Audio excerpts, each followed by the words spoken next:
The sanctions from the West are already having a major impact on Russia's economy. The Russian ruble plummeted against the dollar today, dropping 30% after the U.S. and allies blocked some Russian banks from using the SWIFT international payment system.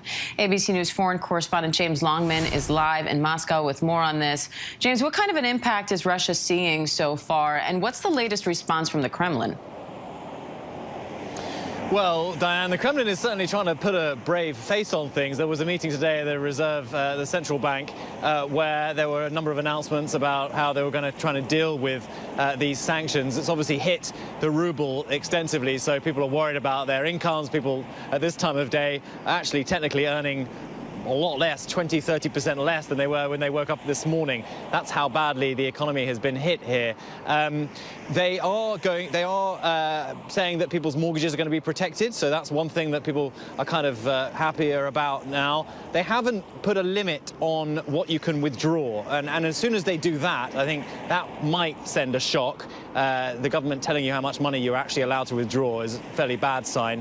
So far, they haven't done that, but a lot of people are withdrawing enormous amounts of cash. We've seen huge lines of people trying desperately to get their hands on American dollars because they're that worried about the ruble. I actually saw a friend of mine who lives here. She's British. She's lived here for a long time, and she said she actually now can't pay her rent because she can't find an ATM to withdraw the amount of money that she needs.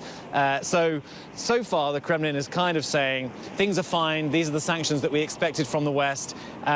Keep your chin up and let's carry on. That starts to wear pretty thin, I think, when you can't pay your bills, or your income has been slashed, or you can't get hold of things that you would normally get hold of, you know, sort of everyday items, things like electronics. I mean, they've gone up by something like 30%.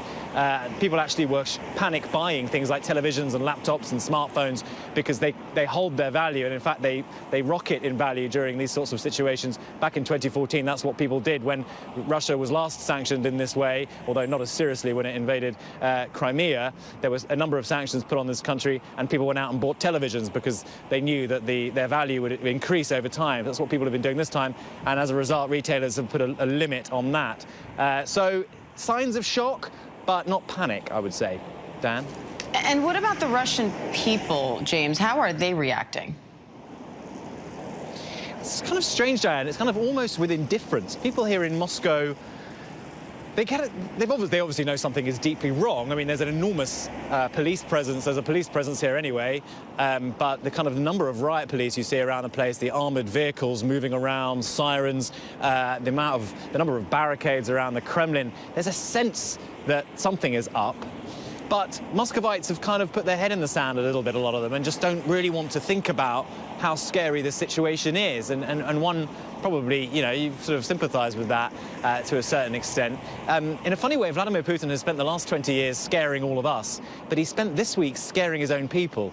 And I think a lot of people are asking themselves, has Vladimir Putin really changed in a real way to a point where he might now not be the predictable leader we thought he was? You know, we all like to think of him as this kind of very rational statesman who has thought about every move he's going to make.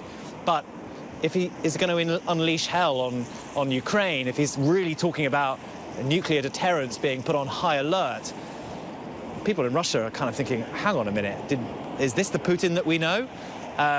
So it's a very difficult tone to read. And of course, there are many different Russians, as Muscovites don't represent this country by any means. There are plenty of people across the country who, of course, love Vladimir Putin. But I think it's fair to say that whatever walk of life you're from in Russia, you are conscious that there is a crisis. Who you blame for it is perhaps going to be decided by how long it goes.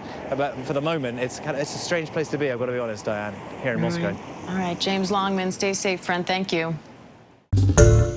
Hi, everyone. George Stephanopoulos here. Thanks for checking out the ABC News YouTube channel. If you'd like to get more videos, show highlights, and watch live event coverage, click on the right over here to subscribe to our channel. And don't forget to download the ABC News app for breaking news alerts. Thanks for watching.